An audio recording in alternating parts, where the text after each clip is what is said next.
وبالحق أنزلناه وبالحق نزل وما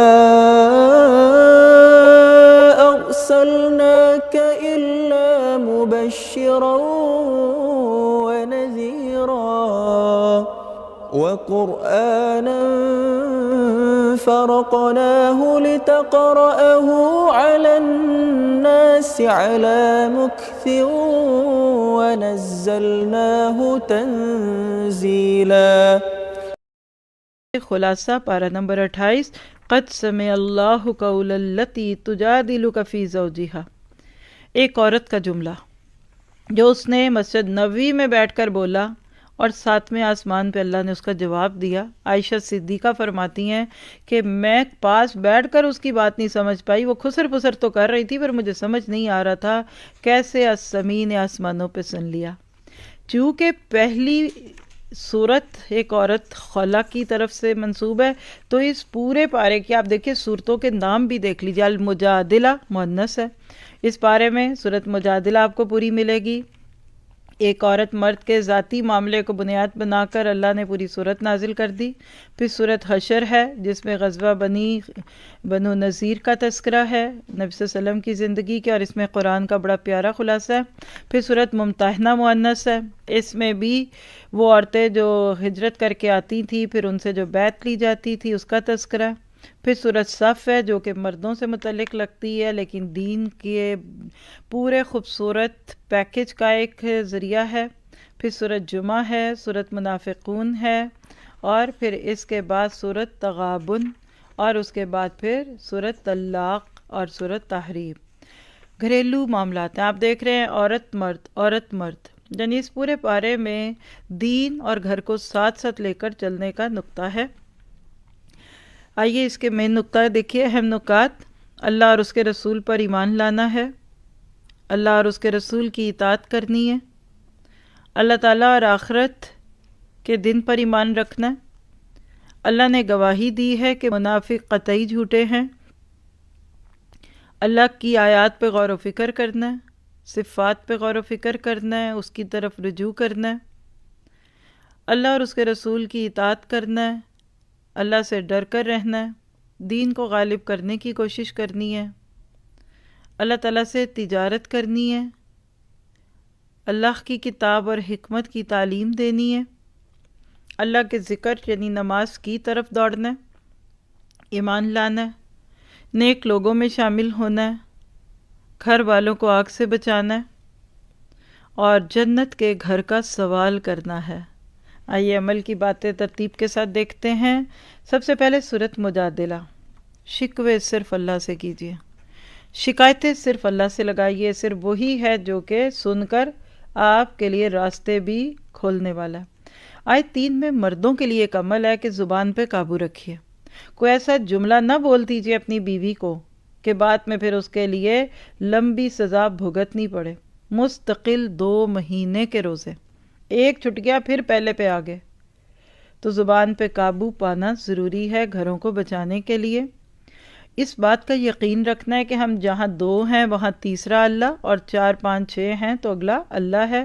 آیت 7 سے یہ عمل ملتا ہے۔ مجلسوں میں کشائش پیدا کرنی ہے، دلوں کو بھی کھلا کرنا ہے اور مجلسوں کو بھی کھلا کرنا ہے۔ جب کوئی نیا آ جائے تو اس کو جگہ دینی ہے، آیت 11 میں یہ موضوع ہے۔ علم والوں کے درجے بلند ہوتے ہیں، اس سوچ کے ساتھ ساری زندگی علم حاصل کرنا ہے، آیت 11۔ والذین اوتوا العلم درجات، کانوں میں سرگوشیاں نہیں کرنی، جہاں 3 لوگ ہوں تو 2 کو کانوں میں بات نہیں کرنی، آیت 9۔ مجادلہ، شیطان کے حزب میں شامل نہیں ہونا، آیت 19۔ اولئک حزب الشیطان الا ان حزب الشیطان هم الخاسرون۔ اور اس کے بعد اللہ اور اس کے رسول کے مقابلے میں ماں باپ ہوں، بھائی بہن ہوں، خاندان قبیلے ہوں، ان کی غلط بات کو ایکسیپٹ نہیں کرنا، آیت نمبر 22 جو آخری آیت سورت کی، اس میں عمل ہے، اور اللہ کے گروہ میں شامل ہونا ہے۔ اولئک حزب اللہ الا ان حزب اللہ هم المفلحون۔ پھر اس کے بعد صورت حشر ہے، اس میں سے پیغام لیجئے۔ یہ صورتیں آپ کو مجھے کیا پیغام دیتی ہیں کہ اللہ کے فضل اور اس کی رضوان کو تلاش کرتے ہوئے اللہ اور اس کے رسول کی مدد کر کے سچے کہلانا ہے۔ آیت نمبر 8 میں یہ پیغام ہے۔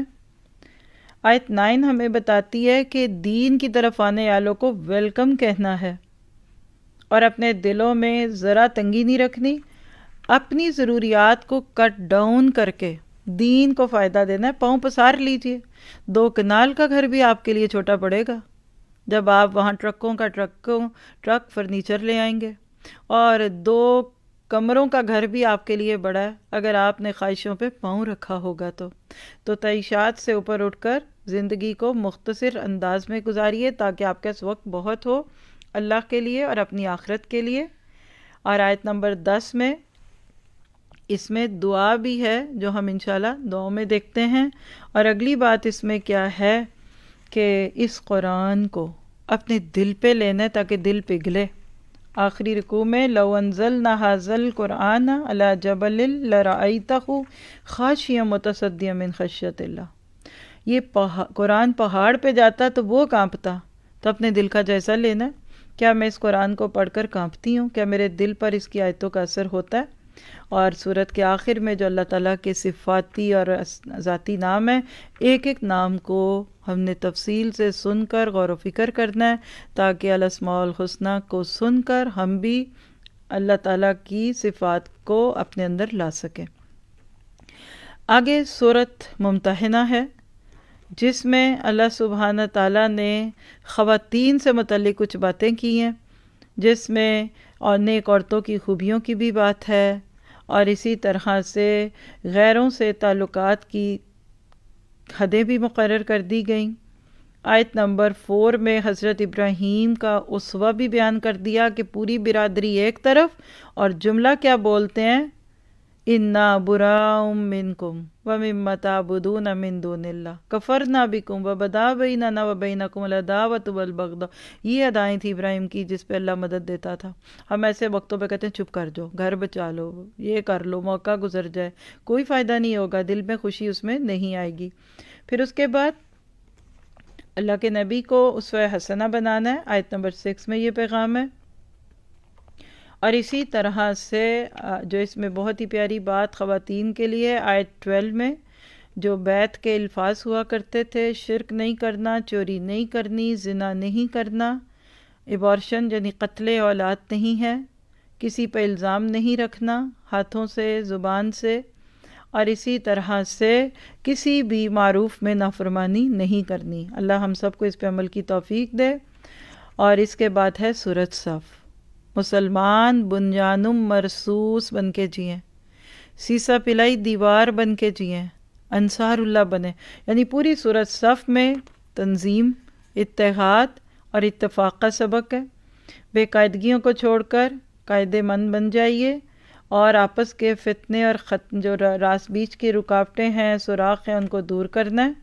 اور آیت نمبر 8 میں کہا کہ اللہ کے اس نور کو منہ کی پھوکوں سے بچانے کے لیے دین کے نمائندے اور دین کی حفاظت کرنے والا بننا ہے۔ اور آیت 9 سے پتہ چلتا ہے کہ اس دین کے غلبے کو اپنی زندگی کا مشن بنانا ہے۔ اور آیت 10، 11 اور 12 اور 13 ان آیتوں کے مطابق اللہ تعالیٰ سے ایک تجارت کرنی ہے کہ جس میں نفع ہی نفع ہے اور کبھی بھی اس میں نقصان نہیں ہوگا۔ اور پھر آخری آیت 14 میں انصار اللہ بننا ہے۔ اس سے خوبصورت ٹائٹل کسی کو دنیا میں نہیں ملا کہ وہ اللہ کے نام کے ساتھ لگ جائے، اس کے ساتھ اللہ کا نام لگے اور وہ اللہ کے رستے کے مددگار بن جائیں۔ سورۃ جمعہ آتی ہے، جمعے کے دن کی خصوصی اہمیت کا ذکر ہے، تقوی اور حدود الہی کی پاسداری ہے، اور کاروبار کرتے رہنا، ٹیکسی چلاتے رہنا، دکان بند نہ کرنا، جاب سے چھٹی نہ لینا اور جمعہ نکل جانا، یہ انسان کے لیے کامیابی کی نہیں، ہلاکت کی نوید ہے۔